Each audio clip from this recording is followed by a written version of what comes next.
Hello everyone. आज हम बहुत दिनों बाद हमारे यूट्यूब चैनल पर एक नया वीडियो लाए हैं केमिस्ट्री के टॉपिक से related. Models of an atom. What is an atom? N atom is a smallest particle or unit of an object or a mass. The term atom was discovered by Sir John Dalton. The term atom was discovered by Sir John Dalton. He told that an atom is indivisible in nature. But after some research, Professor Henry Becquerel discovered that an atom is divisible. An atom is mainly composed of two parts. Nuclear part, which is also known as nucleus, composes of proton and neutron. Extranuclear part, and which is known as electrons, which moves in outer shells. Here you can see the green balls are moving in outer shells. These are electrons. Models of an atom. यहाँ पे तीन तीन scientist ने अपने model पेश किए। वो थे J Thomson, Ernest Rutherford and Niels bore.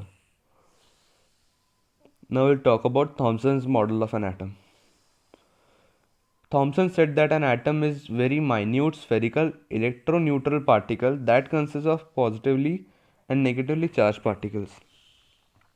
यहाँ पे हम देख सकते हैं उन्होंने कहा कि एटम एक ऐसा पार्टिकल है जो पूरा पॉजिटिव स्फीयर है और उसमें एक जो नेगेटिवली चार्ज पार्टिकल्स हम जिसे कहते हैं इलेक्ट्रॉन्स, वो उसमें एम्बेडेड है। इसलिए हम ये वाटरमेलन जैसा दिखता था, इसलिए हम इसे कहते हैं watermelon model of an atom और plum pudding model of an atom. इस यहाँ पे इलेक्ट्रो न्यूट्रल पार्टिकल इसलिए किया है क्योंकि देखो नेगेटिव पार्टिकल्स भी है और वो पूरे पूरे पॉजिटिव स्फीयर में है, तो वो दोनों एक दूसरे को कैंसिल कर देते हैं और एटम एक न्यूट्रल बन जाता है। अब यहाँ पे हम पढ़ेंगे Rutherford's model of an atom. अब रदरफोर्ड जो थे, इनने जे थॉमसन के मॉडल को पूरा ही फॉल्स बता दिया। अब यहाँ पे क्या किया, Rutherford discovered that an atom is discovered the nucleus is an at nucleus atom में होता है by alpha particle scattering experiment. उन्होंने alpha particle scattering experiment use किया न्यूक्लियस के लिए, न्यूक्लियस डिस्कवर करने के लिए। He bombarded alpha particle that is doubly charged helium atom from a radium on thin nanometer gold foil and allowed it to collide with a screen coated ZnS। अब यहाँ पे हम देख सकते हैं कि यहाँ पे जो उन्होंने लेड ब्लॉक शील्ड रखी है उसके अंदर है अल्फा पार्टिकल्स डबली चार्ज, मतलब हीलियम एटम्स हो गए, हीलियम आयंस। और उन्होंने क्या किया है, गोल्ड फॉइल रखी। गोल्ड फॉइल इसलिए रखी क्योंकि वो सबसे मेलिएबल मेटल है। और साइड में एक स्क्रीन रखी जिसको उन्होंने कोट किया ZnS से। ZnS से इसलिए कोट किया क्योंकि अगर ZnS पे कोई सा भी अगर पॉजिटिवली चार्ज आयंस अगर उस पर कोलाइड करते हैं तो एक फ्लोरोसेंस प्रोवाइड करता है। फ्लोरोसेंस मतलब एक ग्रीन लाइट रहती है। तो उन्होंने बम्बार्डिंग की, तो इससे उन्होंने ये ऑब्जर्वेशंस हुए कि कुछ पार्टिकल्स डायरेक्ट पास हो गए बिना किसी ऑब्स्ट्रक्शन के और जाके ZnS स्क्रीन पे लग गए। और 12,000 में से एक जो क्या बोल हीलियम आयन जो था वो वापस रेपेल होके पीछे आ गया। तो इससे हमें ये पता पड़ता है कि मतलब जो जगह रहती है एटम में बहुत सारी, तो वो पूरी खाली रहती है और जो कुछ बीच में जो पार्ट रहता है वो पॉजिटिवली चार्ज रहता है, जिसकी वजह से एक हीलियम आयन रिपेल कर गया पीछे। Conclusion same.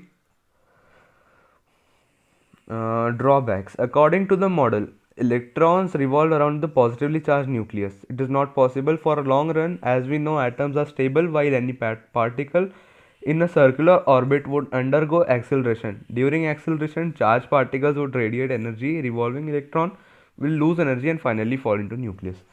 अब उनने क्या बताया कि जो एटम जो इलेक्ट्रॉन्स है वो एक न्यूक्लियस के आजू बाजू घूमते रहते हैं और वो घूमते हैं तो एक एनर्जी प्रोड्यूस करते हैं जो नीचे घूमते घूमते कम होगी, और अगर तो कम होगी तो इनिशियली न्यूक्लियस में गिर जाएंगे जिसके वजह से पूरे एटम डिस्ट्रॉय हो जाएगा। पर वैसा होता नहीं है, एटम कभी डिस्ट्रॉय होता नहीं है।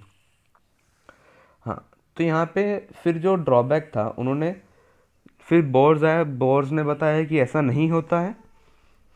अब वो क्या नहीं होता है वो अब हम देखेंगे। Postulates of Bohr model of an atom. उन्होंने बताया कि वो एक सर्कुलर पाथ में घूमते रहते हैं जिनको हम बोलते हैं ऑर्बिट और शेल। वो कभी भी एनर्जी रेडिएट नहीं करते हैं, उसी इसमें घूमते रहते हैं। बोर्स और बरी, बोर्स ने एक बरी नाम के साइंटिस्ट थे, उनके साथ मिलकर 2n² का फॉर्मूला निकाला, जिससे हमको पता पड़ता है कि एक शेल में कितने इलेक्ट्रॉन रहेंगे। The electron in an atom move from a lower energy level to a higher energy level by gaining the required energy. ठीक है। ईच ऑर्बिट और shell has a fixed energy and this circular orbits are known as orbital shells. Shells बोलते हैं, orbits बोलते हैं, कुछ भी। और उनने नाम दिए KLMN। के शेल में होते हैं 2, एल में होते हैं 8, एल में होते हैं 8, ठीक है, और एम में 18। तो यही थे models of an atom. Video अच्छा लगा हो तो लाइक कीजिएगा, चैनल को सब्सक्राइब कीजिए। Thank you.